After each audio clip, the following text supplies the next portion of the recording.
Değerli konuklar, Türkiye Cumhuriyeti. Chers invités, le ministère de la Santé, professeur Dr Kemal Memişoğlu, mais aussi le responsable et vice-ministre de Santé, aussi Harbir Hasan, aussi le secrétaire responsable des affaires de la santé, Rachid, aussi est rentré dans le salon. Nos chaînes de traduction sont 1, 2, 3, turc, anglais, français, pour la traduction. Et bien, maintenant, pour la collaboration africaine dans cette organisation de DEIC, avec la participation des ministres invités, nous sommes en train de procéder à ce panel sur les produits pharmaceutiques et médicaux. Eh bien, du royaume de Maroc, Omar Harji, qui est en effet responsable des exports et des imports des produits médicaux, Omar Hajera, est invité sur la scène.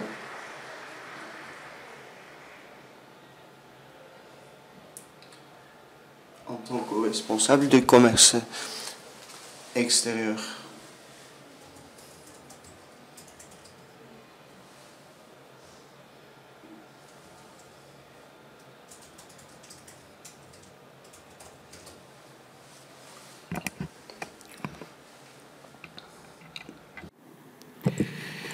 بسم الله الرحمن الرحيم والصلاة والسلام على أشرف المرسلين وعلى آله وصحبه أجمعين. Excellences, Mesdames et Messieurs, Monsieur le ministre de la Santé, chers participants, c'est un grand honneur de prendre part à ce panel consacré à un secteur vital pour nos économies et nos populations, les produits pharmaceutiques et les équipements médicaux. Je salue l'initiative de la Turquie qui, à travers ce forum, réunit les acteurs publics et privés africains autour d'un objectif commun: bâtir des partenariats solides et durables au service de la santé de nos citoyens et du développement industriel du continent. Sous la conduite éclairée de Sa Majesté le Roi Mohammed VI, que Dieu l'assiste, le Maroc a engagé depuis 2 décennies une politique industrielle ambitieuse, faisant du secteur pharmaceutique un levier stratégique de souveraineté sanitaire et de croissance économique. J'attends un peu la traduction.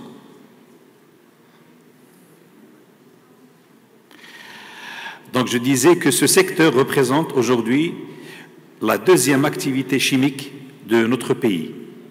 Je vous donne quelques chiffres qui illustrent cette dynamique. Depuis la crise Covid-2019, les exportations marocaines de l'industrie pharmaceutique ont connu un fort dynamisme, passant de 1,1 milliard de dirhams en 2020 à 1,5 milliard de dirhams en 2024, soit une croissance annuelle de plus de 8%. Sur le continent africain, les exportations de produits pharmaceutiques ont également progressé au cours de la dernière décennie, passant de 1 milliard de dollars à 1,56 milliard de dollars. Le Maroc a renforcé sa part de marché à l'export au niveau africain, passant de 6% en 2011 à 11% en 2024. Aujourd'hui, le Maroc est le 4e plus grand exportateur africain de produits pharmaceutiques. Plus de 60 unités industrielles produisant selon les normes européennes et américaines, 70% des besoins nationaux couverts et les exportations vers les 40 pays en Afrique, en Europe et dans la région MENA. Chiffre d'affaires supérieur à 13,7 milliards de dirhams, près de 9200 postes d'emploi directs à forte valeur ajoutée. 2 écosystèmes industriels, la fabrication de médicaments et dispositifs médicaux, structure cette filière dans un cadre réglementaire harmonisé avec les standards internationaux. Cette organisation confère au Maroc une position compétitive dans la production de médicaments génériques, de vaccins et de matériel médical. La pandémie de Covid-19 a confirmé la capacité du Maroc à mobiliser rapidement son appareil industriel et scientifique, production locale de masques, de gel, de tests et de médicaments essentiels, garantissant l'autonomie sanitaire nationale tout en soutenant plusieurs pays amis par le partage de produits et de savoir-faire. Le Maroc œuvre également dans le cadre de l'agenda 2063 de l'Union africaine à la construction d'une Afrique intégrée et souveraine en matière de santé. Promotion de la production locale de médicaments et vaccins, harmonisation réglementaire, création de pôles régionaux de fabrication. Ces efforts s'inscrivent pleinement dans l'objectif de développement durable numéro 3 sur la santé et le bien-être. Le Maroc accorde une importance particulière à la soutenabilité environnementale du secteur, réduction de l'empreinte carbone, gestion des déchets et rationalisation des ressources. Ces principes ont intégré dans les politiques industrielles et dans les nouveaux projets de zones dédiées à la santé et aux biotechnologies. Le marché africain de la santé connaît une expansion rapide, portée par une demande croissante en médicaments, vaccins, équipements et solutions numériques. Face à cela, les défis restent importants. Dépendance aux importations, fragmentation des marchés et absence d'intégration réglementaire. La coopération Turquie-Afrique offre une réponse pragmatique et structurante à ces enjeux. Elle peut s'articuler autour de 4 axes prioritaires. Premièrement, premier axe, création de plateformes industrielles conjointes pour satisfaire le besoin de nos marchés. Deuxième axe, partenariat en recherche et développement entre les laboratoires turcs, marocains et africains. Troisième axe, renforcement de la logistique pharmaceutique, s'appuyant sur les infrastructures marocaines comme Tanger Med, Casablanca, Nador Med-Ouest, le futur port de Dakhla Atlantique. Mécanisme conjoint.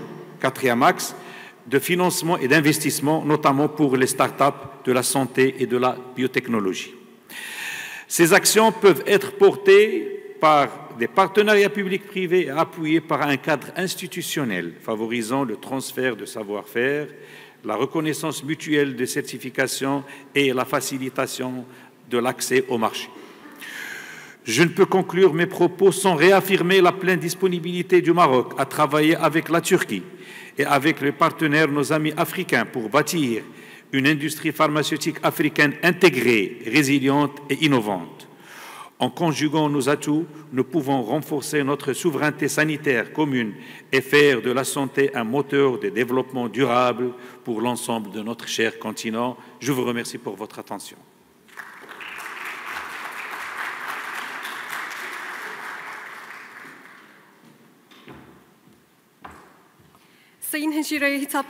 Nous remercions M. Chira pour son discours. Maintenant, distingués invités, nous allons inviter le vice-ministre des îles Maurice, M. Nshingan Hambi.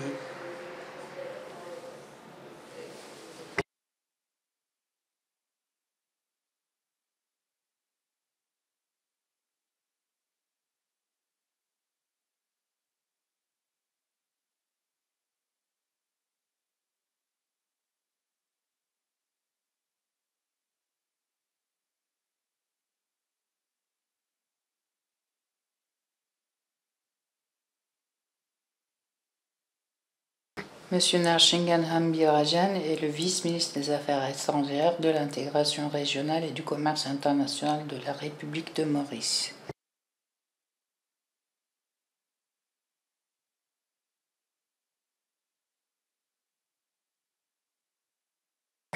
Professeur Dr Kemal Memizoglu, le ministre de la Santé de la République de la Turquie, Son Excellence Monsieur Omar Agira, le secrétaire d'État responsable du commerce international de Maroc, et distingués invités, et aussi les panélistes, et messieurs les ambassadeurs des pays africains et les autres dignitaires de la Turquie.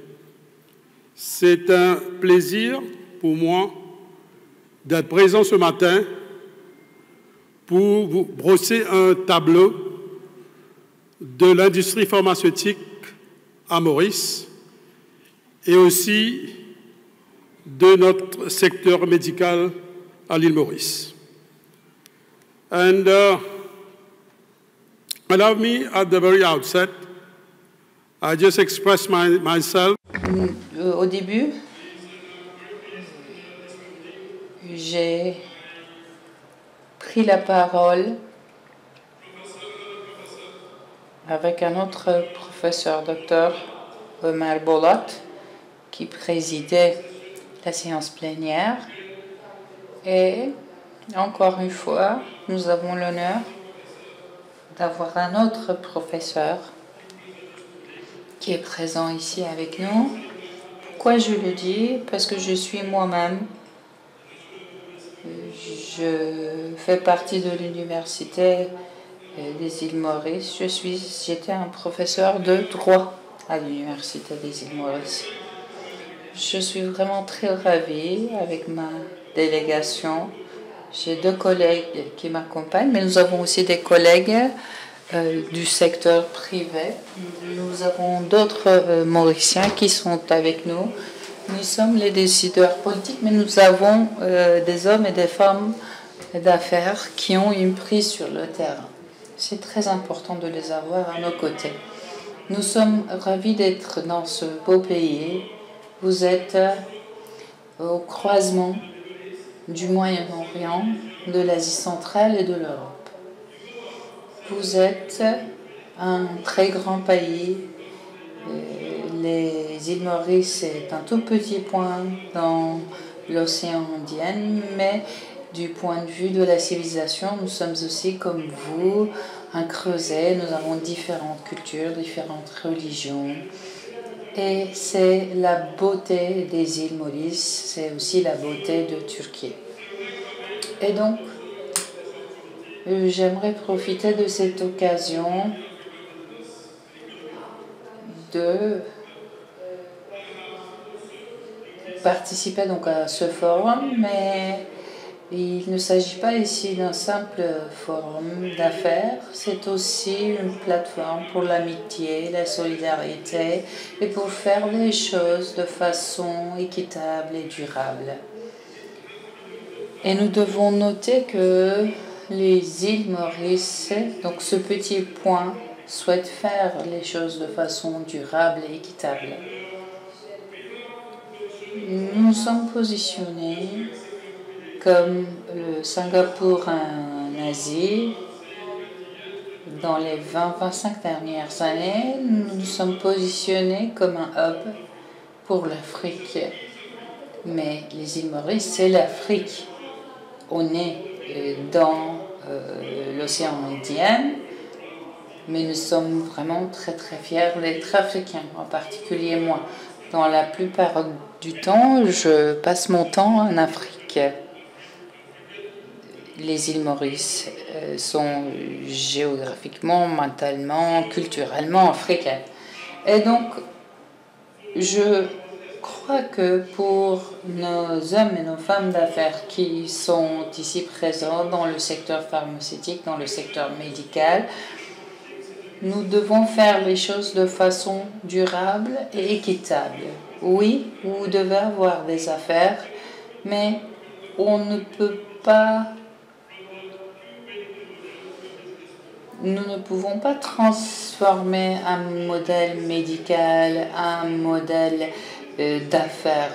Vous devez avoir des profits, bien sûr, mais lorsque vous arrivez en Afrique, et c'est ce que j'apprécie avec vous, monsieur le ministre, professeur Dr Omar Bolat, lorsque vous arrivez en Afrique, vous les Turcs, vous venez avec les mains propres, un esprit propre et des mains propres. C'est différent des autres parce que nous sommes à un niveau égal et nous faisons les choses de façon équitable.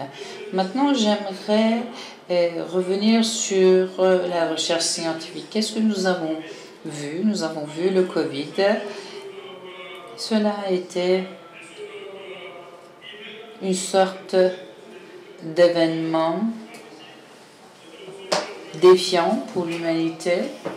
Et cela nous a aussi montré que nous devons avoir plus de solidarité, plus de complémentarité dans le développement du secteur médical, du secteur pharmaceutique. Et donc c'est essentiel, mesdames et messieurs, de faire face à certains sujets ensemble, y compris le manque de médicaments. Nous devons nous protéger et sauver encore plus de vies, de plus en plus de vies. Je suis issue d'un pays tropical, un petit point. Malheureusement, nous avons de plus en plus de maladies chroniques, IPP, hypertension, le diabète, le cancer. Et malheureusement, nous l'avons aussi en Afrique, sur le continent africain. Depuis notre indépendance, en 1968, nous sommes un État-providence. Il y a des institutions publiques où les soins sont offerts gratuitement. Nous avons un modèle à deux chemins. D'un côté, nous avons les hôpitaux publics où tout est gratuit, mais de plus en plus, les couches moyennes, les classes moyennes font des démarches auprès des cliniques privées. Et je peux vous dire que beaucoup d'hôpitaux privés, cliniques privées et l'industrie pharmaceutique de l'Inde vient investir dans les îles Maurice. Et pourquoi pas nos collègues de Turquie. Vous êtes bien plus que les bienvenus. Les îles Maurice, c'est un hub pour l'Afrique. Les îles Maurice n'est pas un importateur est un importateur de produits pharmaceutiques et médicaux. Donc nous avons besoin de sources externes pour qu'ils opèrent sur l'île. Le marché mauricien se concentre sur des médicaments génériques. Donc il y a des importations pour faire face à la demande locale. Nous travaillons avec l'Inde, la France, l'Allemagne, l'Angleterre, mais aussi à un certain niveau Turquie, où nous avons fourni des produits pharmaceutiques. Avec la localisation stratégique des îles Maurice, mais aussi nous avons donc des opportunités d'exportation vers les marchés africains. Concernant la production, nous voulons promouvoir ce secteur de plus en plus. À Roosevelt, nous avons un parc pharmaceutique. Vous allez voir qu'il y a des personnes qui entrent dans les affaires pharmaceutiques et ils ne seront pas taxés sur les îles Maurice. C'est vraiment très important de noter que les sociétés de production ont 30% de marge de préférence. Donc nous avons une loi, des dispositions légales sur ce point. Nous avons les statuts. Nous avons aussi des réglementations pour rendre les îles Maurice beaucoup plus attractives. Nous avons des professionnels, nous avons des pharmaciens, plus de 500 pour le moment dans les îles Maurice. Nous avons aussi adopté récemment une approche vraiment très libérale. Qu'est-ce que cela veut dire ? Si vous êtes de Turquie, vous venez dans les îles Maurice et vous allez avoir la possibilité d'employer des professionnels de l'Inde, d'autres pays africains, de Turquie, pour qu'ils puissent venir et travailler dans les îles Maurice. Et donc nous avons une approche très libérale concernant l'arrivée des professionnels, des personnes semi-qualifiées, et pour qu'ils puissent exercer une activité. Les prix très élevés des médicaments dans les îles Maurice est essentiellement lié à la compétition très limitée, à la concurrence très limitée qui existe sur les îles. Et dans ce secteur, mesdames et messieurs, vous allez voir qu'il s'agit ici d'un secteur vraiment très concentré, ce qui restreint les opportunités et la disponibilité des produits génériques. Pour le moment, nous explorons aussi la possibilité d'avoir un nouveau regard sur les importations des génériques, des médicaments génériques et ou des importations parallèles. Et donc, vous allez voir, mesdames et messieurs, que la localisation stratégique des îles Maurice le rend un hub idéal pour l'industrie pharmaceutique à partir desquels vous pouvez avoir un accès à l'Inde, mais aussi au continent africain. Le gouvernement a été très proactif, en particulier le gouvernement présent, pour promouvoir les îles Maurice comme un hub régional pour la production de produits pharmaceutiques, pour la mise en place de projets. Nous avons des subventions offertes par le gouvernement. Vous avez un certificat d'investisseur premium qui existe, qui vous permet d'avoir accès à de nombreux bénéfices, comme une exemption, une exonération en termes de TVA. Vous allez aussi bénéficier d'une taxe solidaire de 8 à 10 ans. Vous pouvez aussi bénéficier d'un remboursement. Il y a d'autres exonérations sur certains biens. Je ne vais pas vous donner toute la liste des avantages, mais il y a beaucoup d'avantages que vous pouvez donc saisir dans notre pays. Vous pouvez avoir plus d'informations en contactant les personnes concernées dans ce domaine. Vous allez voir aussi que c'est important pour moi de souligner que nous avons dans les îles Maurice, nous avons un port libre.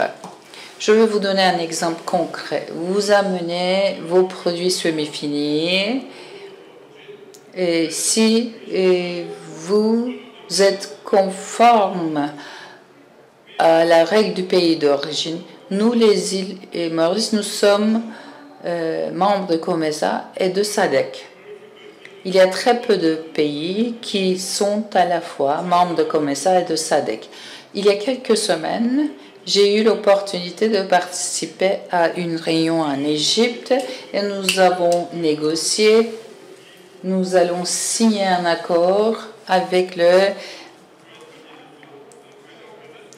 nous allons signer l'accord de commerce libre de l'Afrique. Il y a des pays et un nombre de pays limité. La FCFTA est un peu plus large. Lorsque donc vous arrivez dans les îles Maurice, vous allez amener vos produits semi-finis et vous allez pouvoir exporter vers la plupart des pays africains sans être taxé, sans payer de douane. Et donc, on peut avoir des alliances. Les îles Maurice, c'est pas seulement les îles Maurice et l'Afrique. Nous avons une relation vraiment très privilégiée avec l'Inde. C'est des frères et la plupart des personnes qui travaillent dans l'industrie pharmaceutique, dans le domaine médical, ils viennent donc dans les îles Maurice. Donc, on peut être un pont pour vous. On est petit, mais on est vraiment des experts pour constituer un pont à partir de la fraternité, avec de l'amour, avec de l'affection. Voilà, les îles Maurice, ce n'est pas seulement un lieu pour faire des affaires, mais aussi nous avons des très belles plages. Nous sommes aussi les champions de modération en termes de business, en termes d'affaires et du point de vue de la qualité de l'environnement. Les îles Maurice est vraiment exceptionnel. Vous pouvez faire une pierre deux coups et profiter aussi de cet environnement exceptionnel des îles Maurice. Vous pouvez être assuré que vous allez avoir des incitations dans notre pays. Il est aussi très important de savoir que les îles Maurice, malheureusement, je dois le dire, un des pays rares en Afrique qui est stable politiquement. Le gouvernement peut venir et partir, mais indépendamment du gouvernement en place, nous avons une politique de stabilité, nous avons une culture de respect.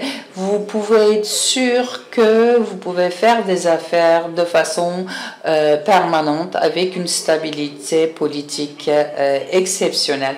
Au nom de mon gouvernement, au nom du peuple mauricien, vous allez être les bienvenus dans notre pays pour faire du commerce équitable. Nous regardons aussi le paysage de façon large. Ce n'est pas seulement le petit point qu'est les îles Maurice. Il s'agit d'une porte d'entrée au continent africain qui dispose de la population la plus jeune au monde.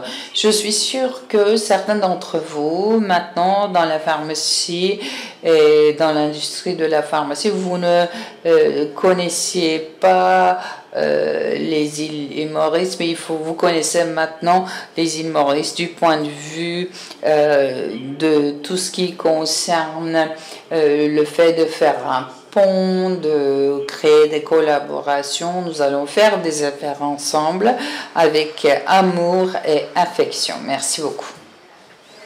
Merci, sœur, pour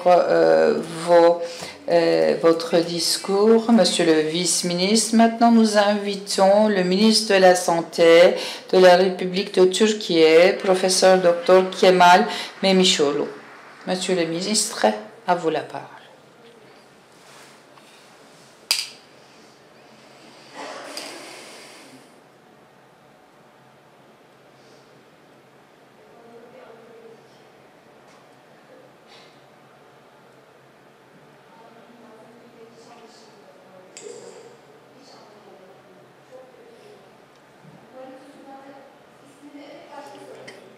Distingués ministres, distingués hommes et femmes d'affaires, distingués participants, nous nous sommes réunis pour parler des collaborations que nous pouvons développer entre Turquie et Afrique. Je suis ravie de faire partie de cette réunion. En tant que Turquie, nous avons opéré une transformation énorme dans notre pays dans le domaine de la santé sous le leadership de notre président de la République, M. Recep Tayyip Erdogan.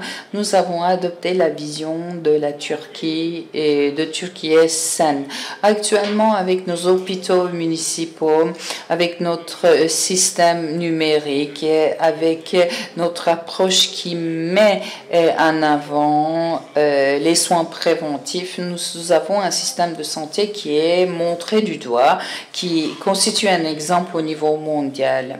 Nous avons tous vécu la période de Covid-19 et pendant cette période, nous avons vu qu'il s'agissait d'un défi non seulement pour les personnes, mais aussi pour les systèmes de soins de santé. En tant que Turquie, nous avons pu offrir des soins de santé sans cesse, de façon ininterrompue à nos citoyens. Nous avons envoyé des tests PCR, des masques et d'autres produits pharmaceutiques. De cette façon, nous avons pu faire preuve d'une solidarité internationale.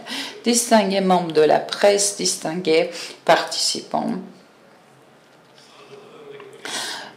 notre force de production dans le domaine de la santé prend en considération un écosystème qui part d'une idée et qui va se développer en produits. Notre modèle de santé productif ne répond pas seulement à ses propres besoins, mais devient un agent qui contribue à la croissance économique. À ce niveau, les acquis de nos scientifiques, la capacité de production de nos industriels, l'esprit d'entrepreneurial sont des éléments qui nous donnent confiance. Dans le domaine de la production, nous avançons de façon déterminée pour pouvoir développer nos machines, nos logiciels et nos médicaments. Nous développons de plus en plus nos capacités dans le domaine de la santé. De ce point de vue, travailler avec les pays africains, c'est quelque chose pour laquelle nous sommes complètement prêts. Parce que le domaine de la santé, ce n'est pas seulement un domaine de service, mais il s'agit d'un pont stratégique pour le développement, pour la solidarité internationale. Nous sommes ici pour développer davantage ce pont avec les pays africains. Les différents établissements de santé qui ont été installés en Afrique ne nous permettent pas seulement d'offrir des soins de santé, mais aussi d'améliorer les capacités, les connaissances, les compétences des Africains, et nous renforçons les systèmes de santé des pays africains. À Mogadischu, nous avons créé un CHU de 336 lits. À Niala, au Soudan, nous avons créé un hôpital de 150 lits. Au Niger, nous avons aussi créé un hôpital d'amitié au Niger. Distingués invités, distingués participants, Turquie souhaite développer et déterminé en fait à développer sa collaboration dans le domaine de santé avec les pays africains. En laissant la parole aux orateurs suivants, je remercie tous les participants pour être présents, pour avoir donné de leur temps, et j'espère que ce forum va être bénéfique pour tous et toutes. Je vous remercie pour votre attention.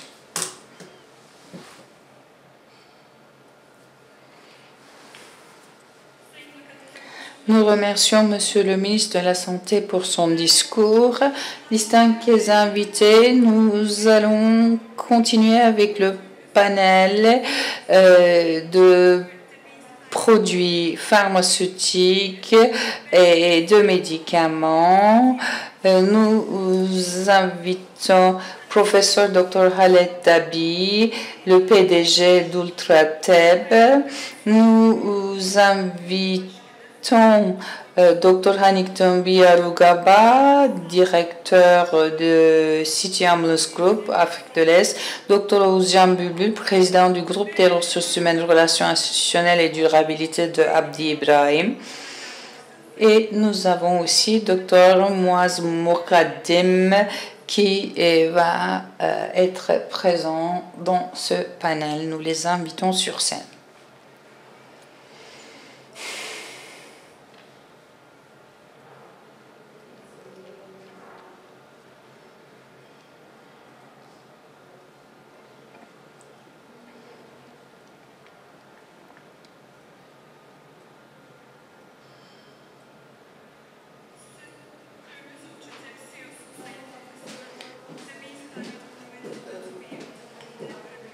Nous donnons la parole à M. Abdulhamid, qui est le PDG de l'Ultrateb.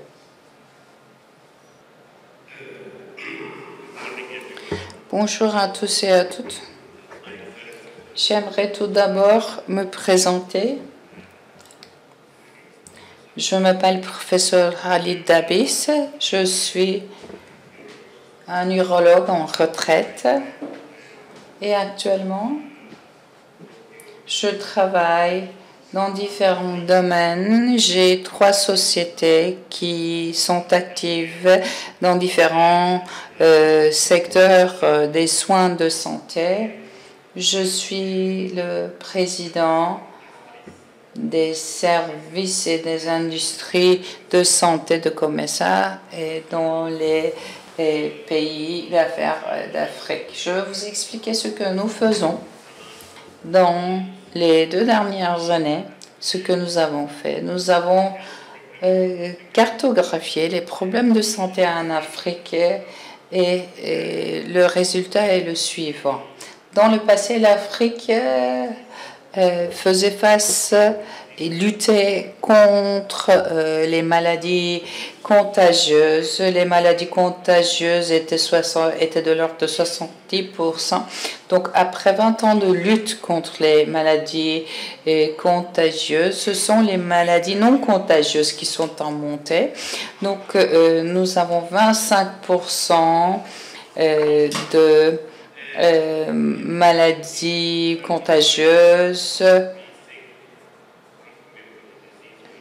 Et nous pensons qu'en 2035, les maladies non contagieuses vont dépasser les 75%. Dans les 20 dernières années, nous avons construit des laboratoires, nous avons fait des tests, nous avons donné des pilules à nos patients, mais nous n'avons rien fait pour faire face aux maladies non contagieuses. De ce point de vue, l'Afrique est face à un très grand défi. Nous avons des décès prématurés, 11 millions de décès prématurés, c'est-à-dire avant l'âge de 7 ans. Et donc, chaque année, 11 millions de vies africaines est perdue parce que nous ne disposons pas d'infrastructures sanitaires. Parmi ces 11 millions, 5 millions meurent à cause des maladies non contagieuses, comme des maladies liées aux reins, au cancer, des maladies cardiaques. Et donc, nous avons besoin d'un énorme investissement pour faire face à cette situation. En tant que Business Afrique, nous allons lancer un projet pour sauver 3 millions de vies africaines en créant 1000 centres d'imagerie et en créant 200 centres de radio et aussi des unités pour les soins cardiaques. Et donc, nous allons nous concentrer sur la phase 1 dans 35 pays au centre de l'Afrique. Nous allons surtout nous concentrer dans les pays sous-servis. Nous avons besoin de beaucoup de partenaires, de beaucoup de collaborations et j'espère que Turquie pourrait unir ses forces avec nous et pourrait être un joueur important dans le cadre de ce projet. Ce projet va être entre 15 et 17 millions de dollars dans les 5-15 années à venir. Donc, on ne peut pas le faire seul. Nous avons besoin de multiples partenaires qui y participent. Et ici, après avoir dit cela, j'aimerais vous dire ce dont l'Afrique a besoin et ce qui manque en Afrique. C'est un grand plaisir pour moi ici de vous accueillir lors de cette séance très importante.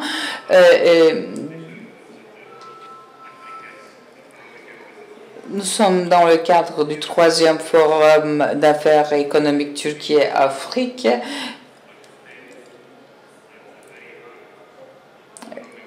La santé, tout ce qui est médicaments et produits pharmaceutiques n'est pas seulement en lien avec la santé des individus, mais il s'agit aussi d'un facteur très important pour la croissance économique. Il faut se concentrer sur des productions communes, la mise en place de partenariats, le transfert de technologies entre l'Afrique et Turquie. Après avoir dit cela, je pense qu'ensemble et avec nos panélistes très distingués, nous allons explorer comment ce partenariat peut être renforcé et comment nous pouvons bâtir des systèmes de santé résilientes où le partenariat Turquie-Afrique peut façonner le futur des soins de santé. Permettez-moi de vous présenter d'abord les panélistes. Le premier intervenant, Dr. Hannington, Jibril Gaba est le directeur du groupe City Ambulance à l'Afrique de l'Est. Il fournit des services de santé d'urgence, mais aussi des services de logistique en Afrique de l'Est. Il a beaucoup d'expérience dans le domaine du développement des infrastructures de santé et du développement des réponses d'urgence. Deuxième panéliste, c'est Dr Mustafa Boulboul. J'espère que j'ai bien prononcé votre nom. J'ai l'impression que c'est de l'égyptien. Qui est le président du groupe des ressources humaines de durabilité d'Abdi Ibrahim. Il s'agit d'une société pharmaceutique. Abdi Ibrahim est la plus importante société pharmaceutique de Turquie. Ils ont un investissement majeur en Afrique. Ils jouent un rôle très important dans la stratégie de durabilité de la société. Troisième intervenant, c'est M. Vrab Doğan, qui est membre du conseil d'administration et PDG de Vaughan Health Group. Il s'agit d'une institution de santé en Turquie. Et ils se concentrent en fait sur le développement du capital humain. Notre quatrième intervenant, c'est M. Dr Murtaza Mokaddam, qui est le vice-président pour Francophonie Afrique Libye et Muharrem Partner. Permettez-moi donc de donner la parole au premier panéliste, Dr Annington. Vous avez une longue expérience dans les soins de santé d'urgence. So considering the current need of the African healthcare system, what steps should we prioritize to strengthen pharmaceutical and medical supply chain and healthcare services? Good afternoon, Turkey. Good afternoon, partners from Africa and the rest of the world. It's my honor to be here to share experience. Maybe let me talk a little bit about my work in East Africa. Like our professor has mentioned, I am a specialist emergency physician. I'm the founder and group CEO of City Ambulance East Africa. City Ambulance started 15 years back, and it's grown to be one of the biggest and the largest private emergency medical service provider in East and Central Africa, with operations in Tanzania, in Uganda, and in Zanzibar.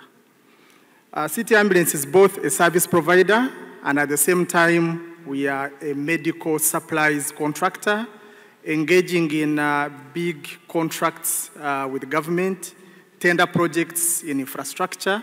Notably, we are the main contractor for oil and gas in East Africa, and where we are building the longest oil-heated pipeline in the world. It's a 1,500 kilometers stretching from Uganda up to Tanzania port. So I have very practical experience in pharmaceutical supplies and medical supplies.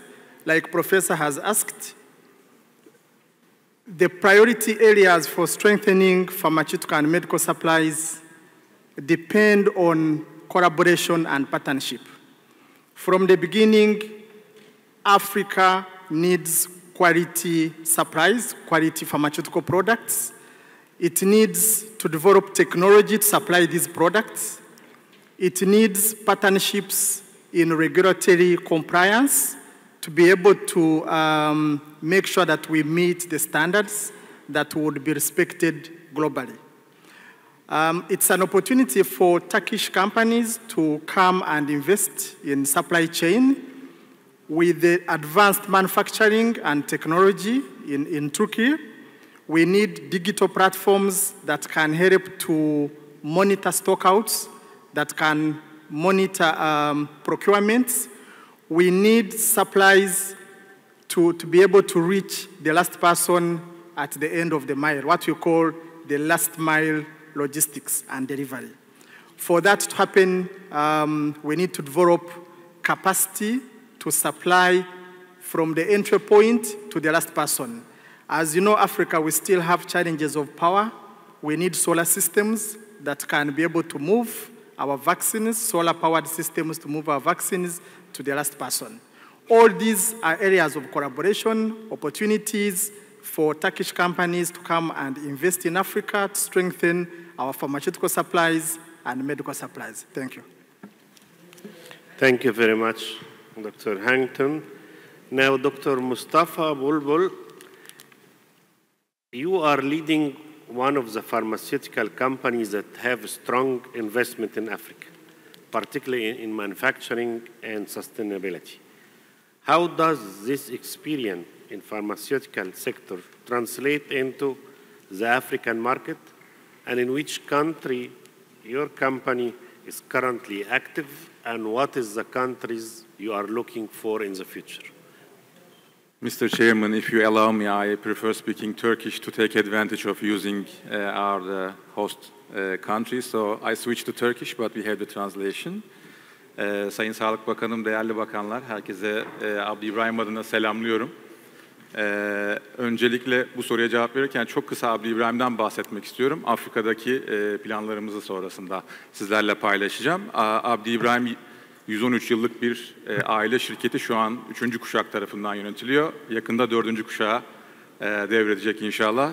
Dolayısıyla 23 yıldır Türkiye'de pazar lideri. Bu biraz çok anlaşılmıyor. Ben ilaç sektörüne Anadolu grubundan geldim, yani sektör dışından geldim. Orada en farklı holding şirketlerinin 2-3 rakibi olurdu. İlaç sektörü dünyadaki rakiplerimizin böyle hani %70-80'inin neredeyse bulunduğu çok rekabetçi bir sektör Türkiye'de. Dolayısıyla bunların önünde 23 yıldır pazar lideri olmak, %100 bir Türk şirketi olarak bunu yapmak gerçekten, yani hem bir Abdi İbrahim çalışanı olarak benim için çok kıymetli, hem de bir Türk olarak. Dolayısıyla Abdi İbrahim yaklaşık 70 ülkeye ihracat yapan, 19 ülkede kendi satış ekipleriyle faaliyet gösteren bir firma. Dolayısıyla uluslararası pazarlar bizim için çok önemli. Türkiye'nin en büyük üretim tesisleri var. Steril inhalasyon var, steril oftalmolojik katı, yarı katı, likit ve Abdi-Bio ve biyoteknolojik ürünler tarafımız güçlü. Özellikle Bio'nun altını bir çizmek istiyorum huzurlarınızda. Let me interrupt you. I think the translation is not working. You can continue. So, biyoteknolojinin altını çizmek istiyorum izin verirseniz. Çünkü biyoteknoloji gerçekten bizim de şirket olarak çok önem verdiğimiz ve uluslararası pazarlarda önümüzdeki yıllarda çok önemli olduğunu düşündüğümüz bir alan. Sayın Cumhurbaşkanımızın aslında bize çizdiği yolda kuvvetli bir şekilde bu alanda yatırım yapmaya devam ediyoruz. Aşağı yukarı 150 milyon dolar civarında bir yatırım yaptık bu alanda ve 2028 yılında bir aksilik olmazsa Türkiye'nin ilk yerli milli hücreden ürüne kadar biyolojik ürününü, biyobenzerini yapmayı planlıyoruz. Türkiye, moderatörümüzün de söylediği gibi Abdi İbrahim Afrika'da 4 ülkede aslında faaliyet gösteriyor. Bunlardan bir tanesi Cezayir. Cezayir'de fabrikamız ve satış ekiplerimiz var. Yani aslında tam bir operasyonumuz var Cezayir'de ve yaklaşık 50 milyon dolar civarında bir ciromuz var Cezayir'de. Onun dışında Güney Afrika, Tunus ve Fas'ta faaliyetlerimiz var. Totalde 55-60 milyon dolar civarında bir ciromuz var. Türkiye'nin tabii ki ilaç sektörünün yetişmiş elemanlarının kalitesi, Ar-Ge'si, yatırımları, teknolojisi ve konumu Afrika pazarı için çok kritik. Dolayısıyla biz aslında şirket olarak Kuzey Afrika'daki Cezayir yatırımımızı hub yapıp öncelikle Kuzey Afrika, sonrasında da Afrika'nın tamamına ürünlerimizi göndermek, ürünlerimizi hastalarla buluşturmak istiyoruz. Dolayısıyla Türk ilaç sektörü hem sahip olduğu know-how ve kapasiteyle hem de konumuyla Afrika pazarında, ama başta Kuzey Afrika pazarı olmak üzere önemli rol oynayacağını düşünüyorum. Thank you very much. I think still working on the translation. So I think I should move to the fourth speaker. He's speaking in English. Then go back to you when they have the translation ready. So Dr. Mu'taz Al-Muqaddam, French. So French is working? Second question. Okay, so it will take. So it's up to you. So let's go back to Mr. Dogan. Juvan Health Group is one of the Turkey pioneering institutions in healthcare management.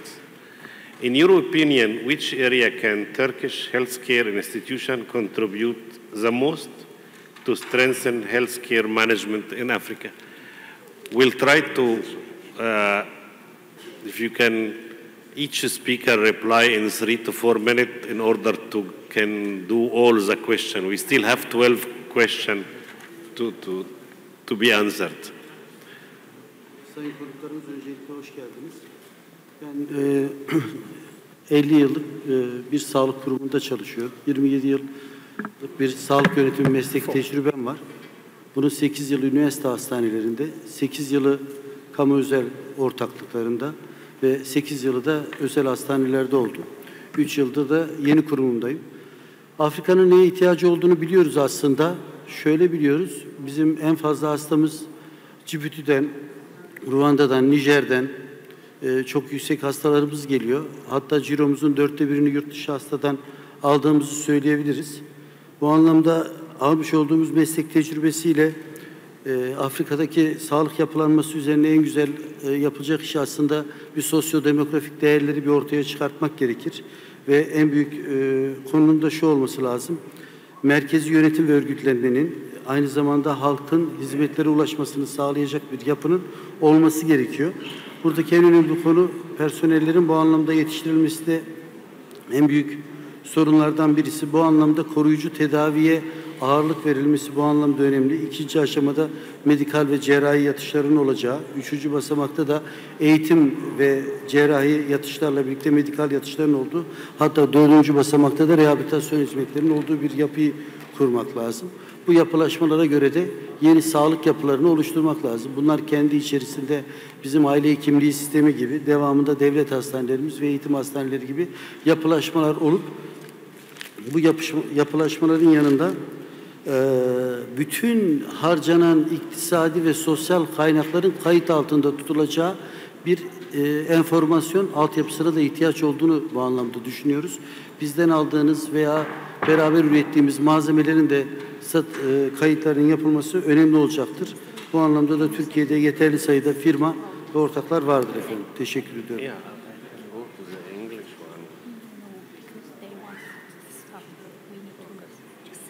Okay. Thank you very much. I think we need like 2 or 3 minutes. We'll pause the session till they repair the technical issue of translation because we cannot continue like this. Thank you.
En effet, partager certains de ces thématiques, puisqu'on a eu la traduction en anglais et en français qui fonctionne, qui a été provoquée par une erreur technique.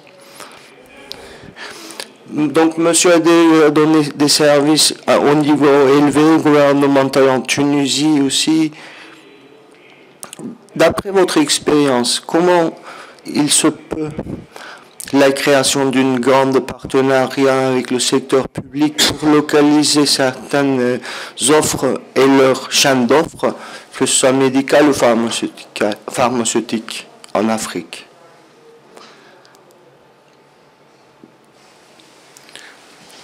Plaisir de revenir en Turquie. Merci aux organisateurs de ce forum et merci d'avoir réservé une session dans ce forum à l'industrie pharmaceutique et aux dispositifs médicaux d'une manière générale. Avant de répondre à votre question, je pense qu'il faut se mettre d'accord sur un certain nombre de constats. D'abord, il y a le constat selon lequel il n'y a pas une seule Afrique. Malheureusement, quand on parle d'équipements médicaux, de dispositifs médicaux, d'industrie pharmaceutique, etc., il existe une Afrique à plusieurs vitesses. Monsieur le secrétaire d'État marocain, tout à l'heure, nous dressait un tableau pour les réalisations du Maroc en matière d'industrie pharmaceutique. C'est magnifique, c'est extraordinaire, mais c'est malheureusement pas la situation de la totalité des pays africains. Au contraire, en Afrique, il y a des pays où on parle de désert médical. En Afrique, il y a des pays qui dépendent à 100% de leur consommation en médicaments et en dispositifs médicaux.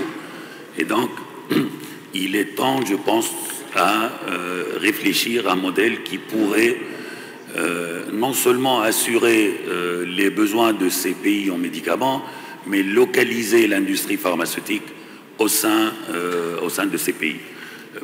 Moi, vous savez, je connais un peu le sujet. À un certain moment de ma carrière, j'étais à la tête de la pharmacie centrale en Tunisie.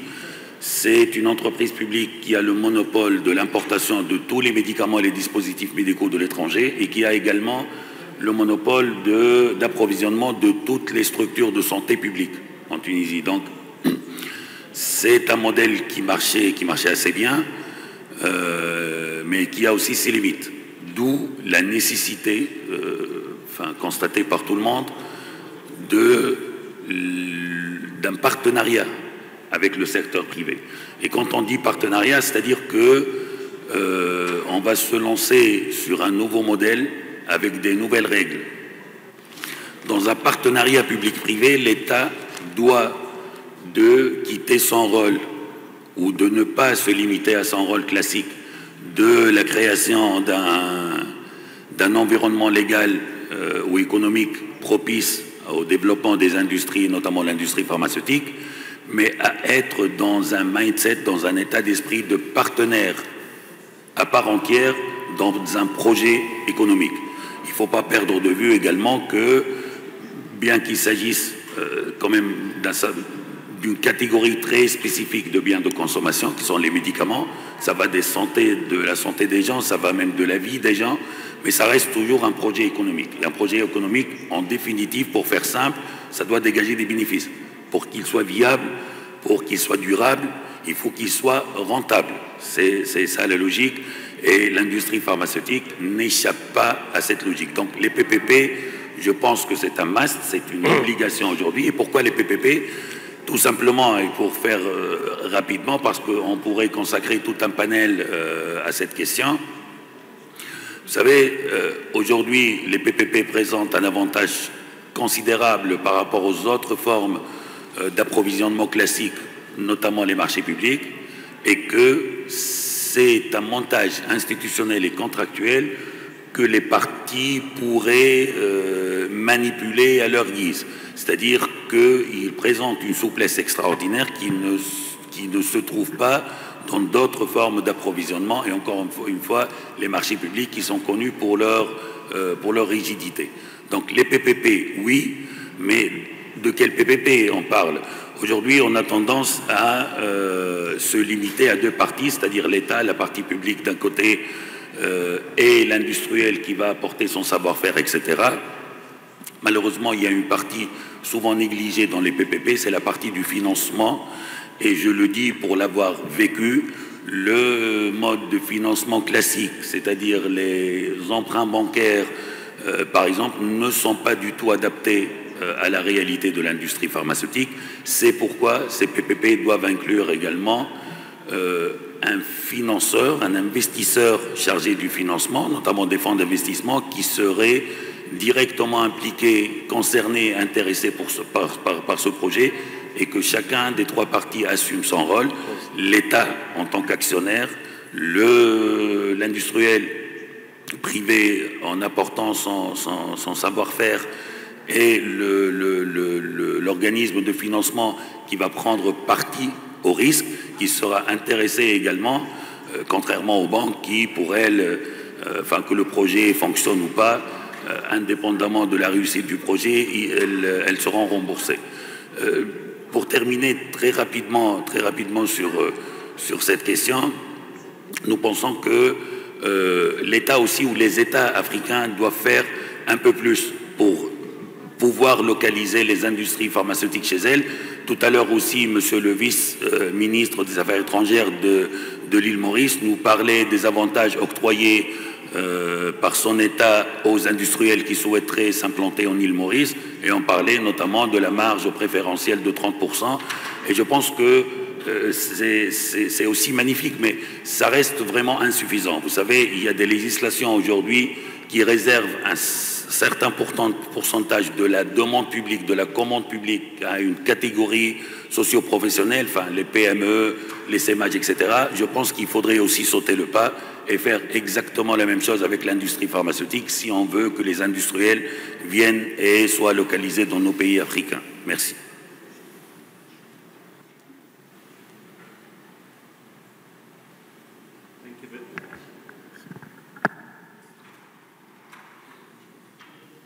Thank you very much. Mr. Wahab Dujan, how can digital transformation, data management, and telemedicine application create opportunities for Africa healthcare system? Yeah. No translation? Yeah.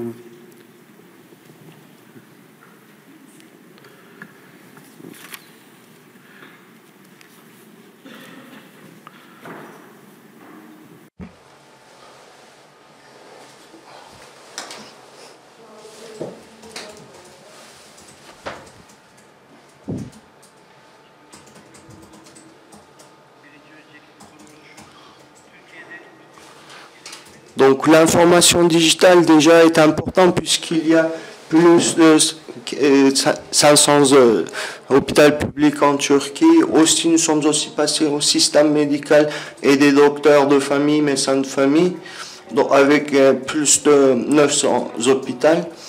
Les ressources doivent être bien utilisées en effet dans le système de santé puisqu'ils ne sont pas facilement atteignables, ces ressources de santé.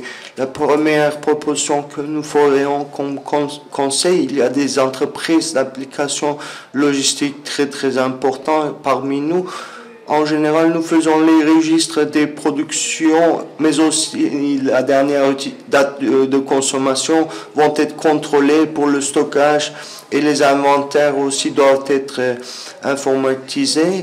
En même temps, par rapport à ces services, etc., l'accessibilité des médicaments vis-à-vis des patients aussi reste problématique. Un hôpital public, par exemple, aura besoin souvent de médicaments, mais aussi des pièces de consommation médicale qui dépassera plus que les 50% les revenus des hôpitaux. Aussi, avec l'intelligence artificielle, nous allons gérer mieux, de manière plus économique, l'utilisation de ces pièces médicales de change et de consommation pour diminuer les coûts à ce sujet. Les entreprises, donc, à ce sujet-là, devraient nous apporter leur soutien. Ça serait très utile.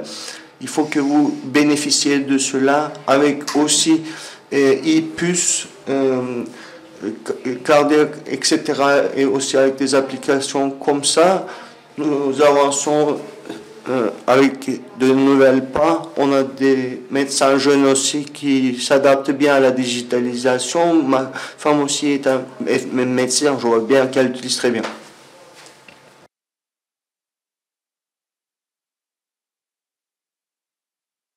Couple of questions to be 2 minutes in the...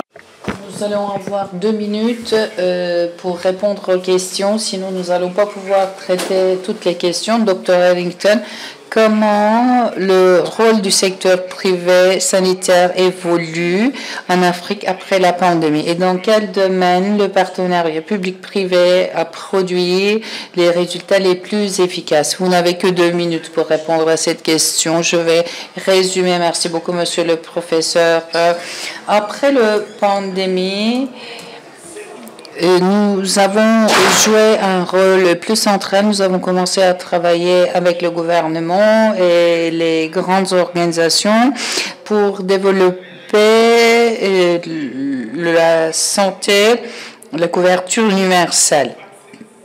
Les vaccins, les diagnostics à l'Afrique de l'Ouest. Nous avons commencé à produire des vaccins du Covid. Nous avons aussi réalisé des kits de diagnostic et des équipements médicaux. Nous avons également développé une capacité pour numériser nos systèmes.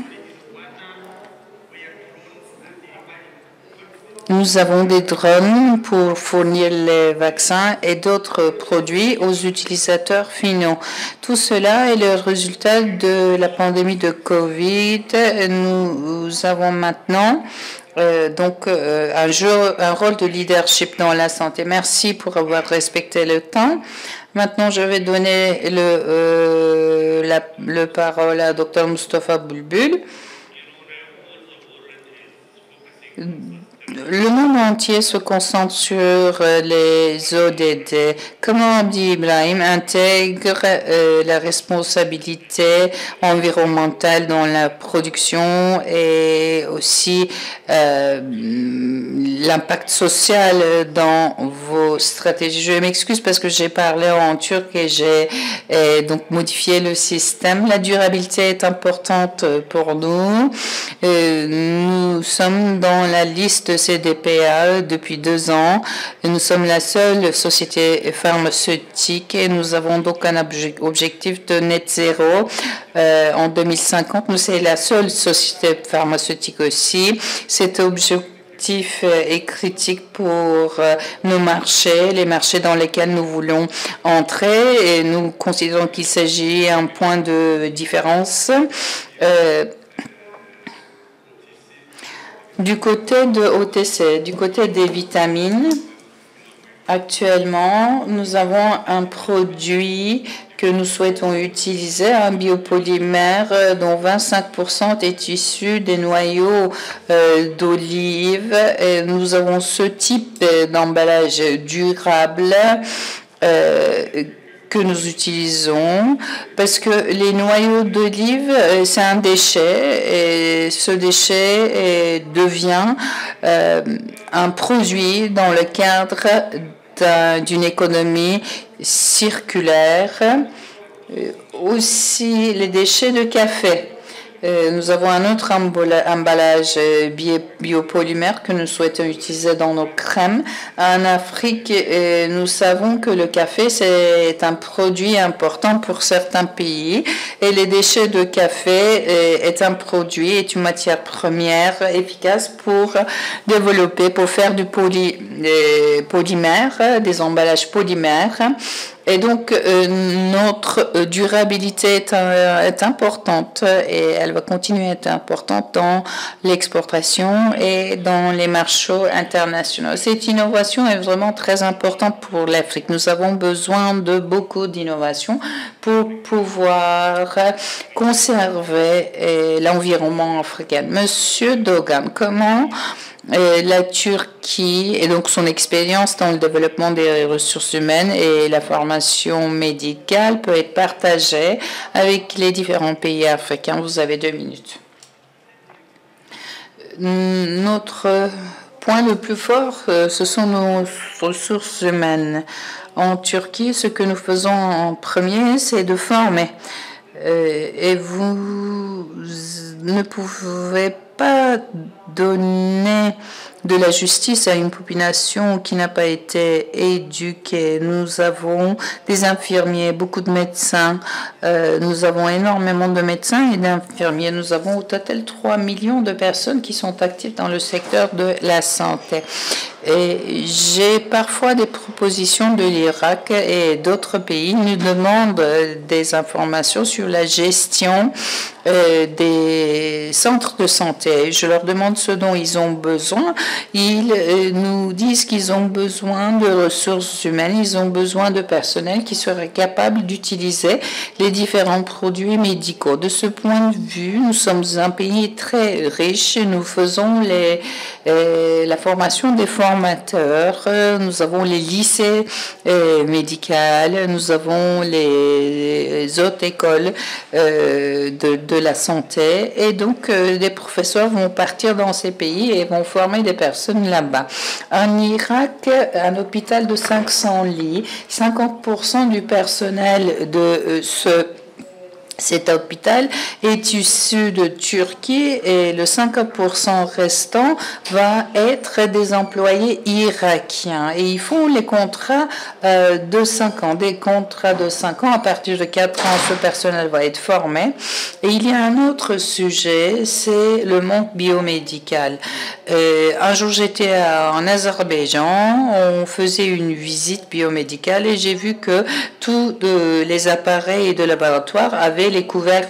Ils nous disaient que ça ne fonctionnait pas et qu'il y avait des problèmes. Et je leur ai dit, mais il fait 26 degrés ici, ces machines ne fonctionnent pas à 22 degrés. Vous avez besoin de 22 degrés pour faire fonctionner ces machines. Et donc, lorsque vous achetez des équipements ou des produits, il faut faire attention à la formation des personnes qui vont par la suite réparer ces appareils, qui vont faire la calibration de ces machines. Donc, en Turquie, nous avons de l'expérience, nous avons des compétences dans ce domaine et vous pouvez très bien profiter de cette expérience, de cette compétence de Turquie. Merci beaucoup. Je suis tout à fait d'accord avec vous. Nous avons un défaut de spécialistes. Nous n'avons pas suffisamment de spécialistes. Nous avons moins de 15% de radiologues, moins de 10% de médecins de médecine nucléaire. Nous avons 12% de moins d'ingénieurs biomédicaux. Même si vous amenez un investissement, des équipements, investir dans les capacités humaines, dans les ressources humaines, ça va être vraiment très important parce qu'un médecin peut fonctionner, peut travailler comme 3 médecins en utilisant l'IA et la télémédecine.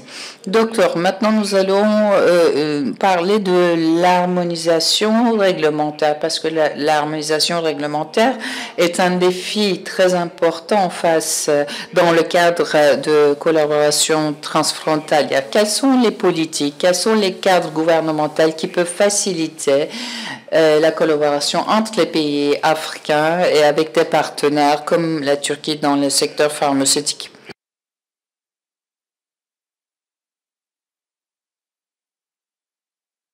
À partir de là, nous allons aussi parler des agences réglementaires africaines qui sont actives dans ce domaine.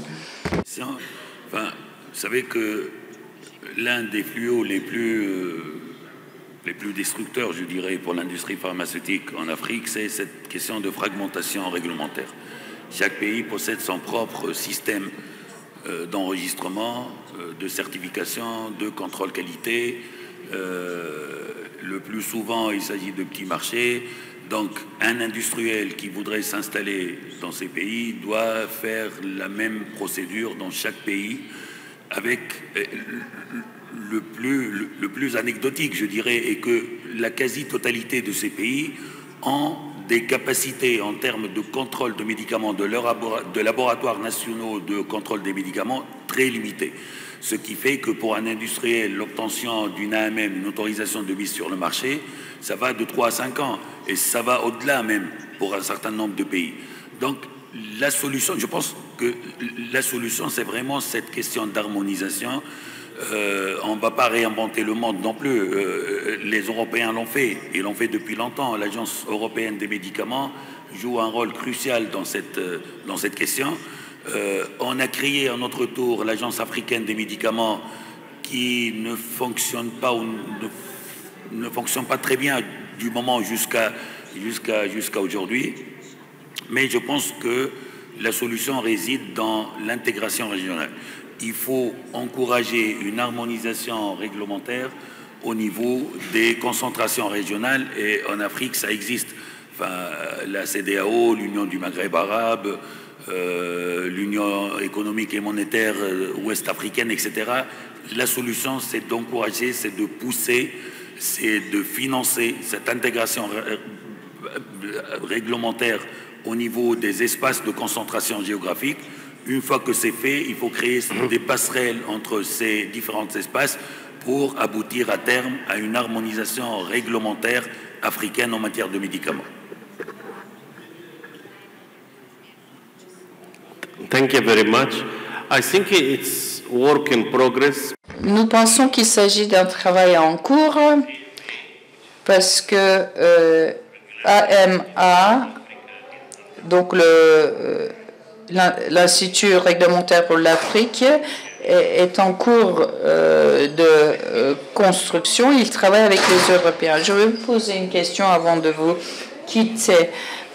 Après avoir développé des initiatives en Tunisie et après avoir travaillé en Afrique, quelles sont les leçons que l'on peut tirer de votre région pour créer des systèmes, des écosystèmes de santé beaucoup plus transparents, beaucoup plus efficaces, mais aussi beaucoup plus amis des investisseurs? Répondre en moins de 2 minutes et je vais y aller directement. Il y a 2 choses, transparence et digitalisation. La transparence, c'est clair, il faut que tous les process d'enregistrement des médicaments, de contrôle qualité, de certification, etc., de prix, aussi de tarification des médicaments, il faut aussi que ce processus de remboursement via les caisses de sécurité sociale soit transparent. Si tout cela est transparent, l'investisseur viendra. Pour aboutir à cette transparence totale, il n'y a qu'une seule piste aujourd'hui, c'est la digitalisation. Les nouvelles technologies au service de la santé, au service d'une gouvernance du secteur pharmaceutique et de l'industrie pharmaceutique. Il faut tout simplement conjuguer ces 2 concepts, transparence et digitalisation, pour aboutir à un cadre très attractif pour les industriels.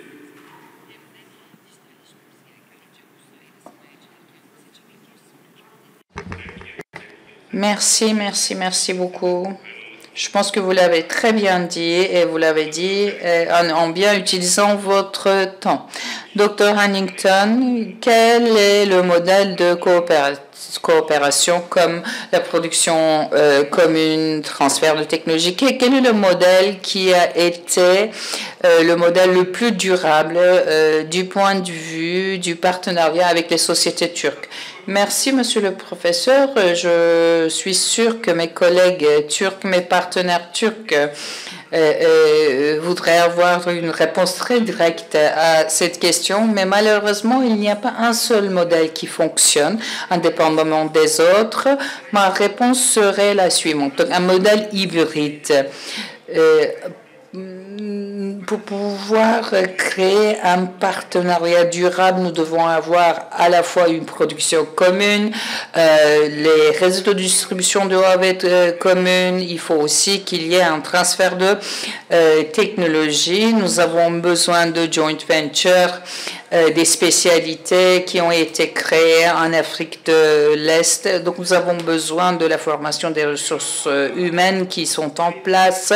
Nous avons des productions commune, les vaccins, des kits de diagnostic qui ont été développés. Donc, il s'agit d'un modèle hybride.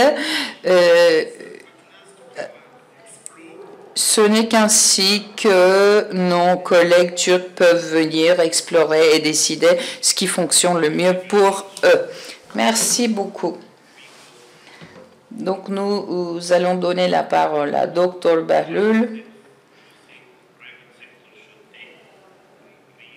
Qu'est-ce que le secteur privé doit faire pour améliorer les investissements dans le domaine de la santé en Afrique et comment les sociétés turques peuvent jouer un rôle de leadership dans ce processus? Je pense que les investissements du secteur pharmaceutique turc en Afrique est un sujet traité lors de ce type de forum, lorsqu'il y a la présence du président de la République ou du ministre de la Santé. On nous demande d'investir dans les pays africains. Lorsque nous recevons ces demandes, en tant qu'Abdi Ibrahim, peut-être on peut diviser ce sujet en deux. Il y a premièrement les CAPEX, donc l'investissement physique.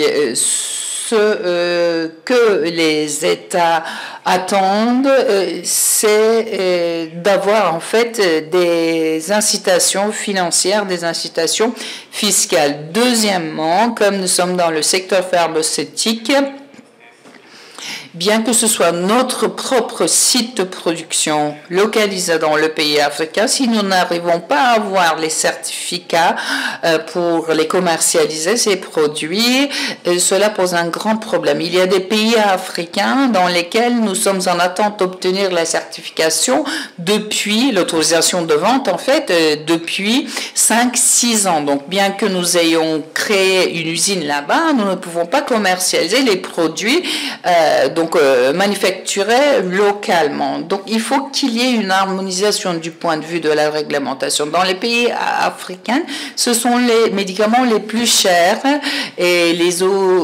non pas les génériques qui sont sur le marché.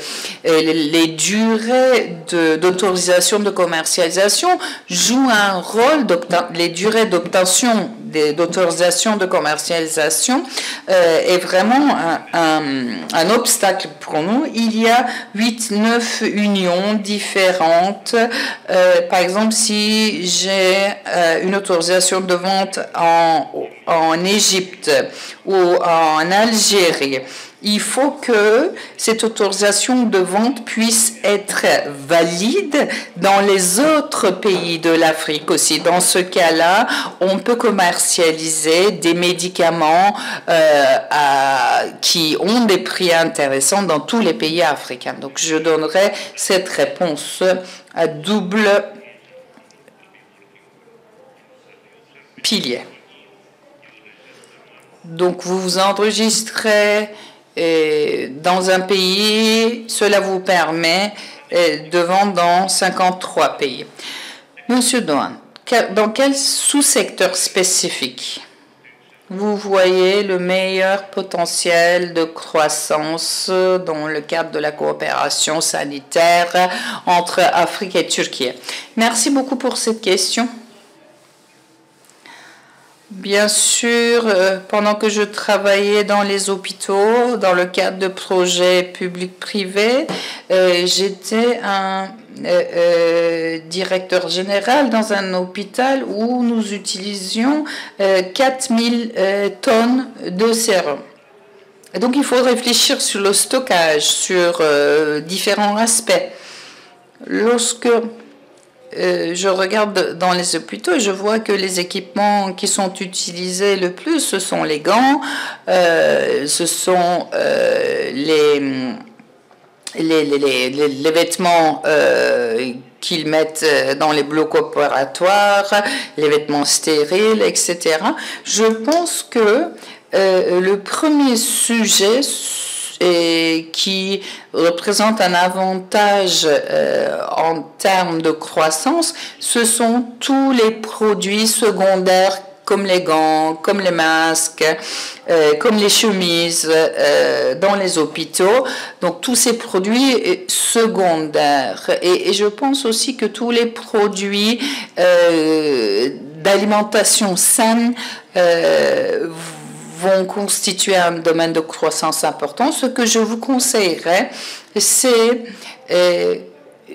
d'arrêter un moment dans les systèmes de santé. Les nouveaux bébés doivent avoir un bon soin préventif pour empêcher qu'ils tombent malades dans l'avenir. Donc tout ce qui est préventif, ça va être un domaine important. Toutes les questions d'équipement, de médicaments peuvent être résolues si nous créons des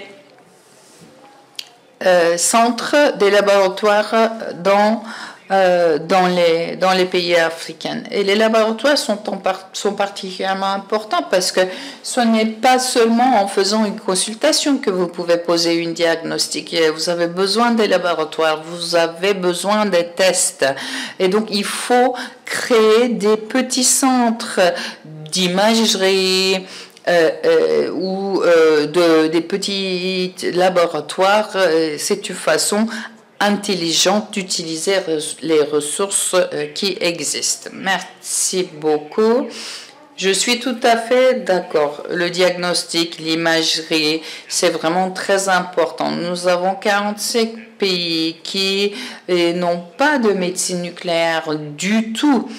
Et donc, nous avons seulement 8% comparé à l'ensemble du monde. Et, par exemple, sans l'imagerie, vous ne pouvez pas diagnostiquer de façon précoce le cancer. Vous le diagnostiquez très tard et vous pouvez faire seulement fournir des soins palliatifs à ces patients. Dernière question pour Dr. Mukaddam. Moi, j'ai un partenaire et dans une communication stratégique dans le continent. Comment vous voyez le rôle du plaidoyer et dialogue politique pour pouvoir construire des ponts entre le secteur privé et public pour créer en fait un environnement de santé durable? Le plus souvent, on constate que aussi bien le secteur public que le secteur privé travaillent généralement en parallèle, poursuivent les mêmes objectifs, mais ça ne communique pas. Et vous savez, quand deux systèmes ne communiquent pas, et les spécialistes du monde informatique le savent, il va falloir mettre en place un module ou un système d'interfaçage qui va permettre à ces deux systèmes de communiquer. Et c'est exactement ce que nous faisons au sein de Muharram & Partners.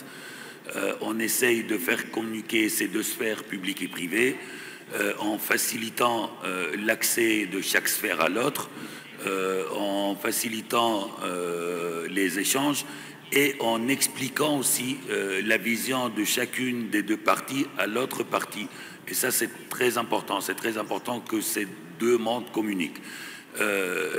En Afrique, précisément, parce que nous couvrons, entre autres, la totalité des pays africains, et on a une devise très simple, c'est pour pouvoir réussir dans un pays, il faut se baser sur des locaux. On travaille avec des locaux, on a des représentants locaux dans chaque pays de l'Afrique. Ça, c'est très important. L'Afrique n'est pas uniforme, encore une fois.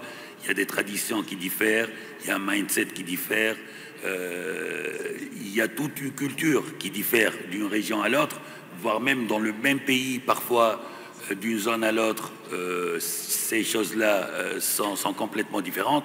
Donc nous, on travaille avec des personnes qu'on choisit d'une manière très minutieuse. Ce sont des locaux qui connaissent très bien le pays, qui connaissent très bien les gens et qui connaissent la réalité, les besoins de leur pays. Et ce qu'on fait, c'est de les mettre en contact avec les plus grandes entreprises. On a des références, enfin, même en dehors du secteur pharmaceutique, on travaille avec des entreprises pour ne pas faire de la pub, et Google, Meta, Visa, Mastercard, etc. Donc il y a énormément de grandes entreprises mondiales qui nous ont fait confiance parce qu'ils ont vu que sur le terrain, nous sommes capables de leur fournir une image réelle de la situation dans un pays déterminé. Merci.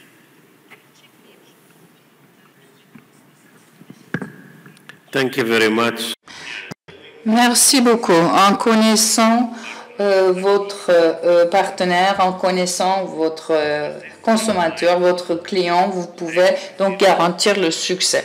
J'aimerais remercier tous les panélistes pour leur contribution précieuse. Je pense que la discussion d'aujourd'hui nous a donné des idées vraiment très intéressantes sur la coopération stratégique dans l'avenir entre Turquie et Afrique dans le secteur de la santé.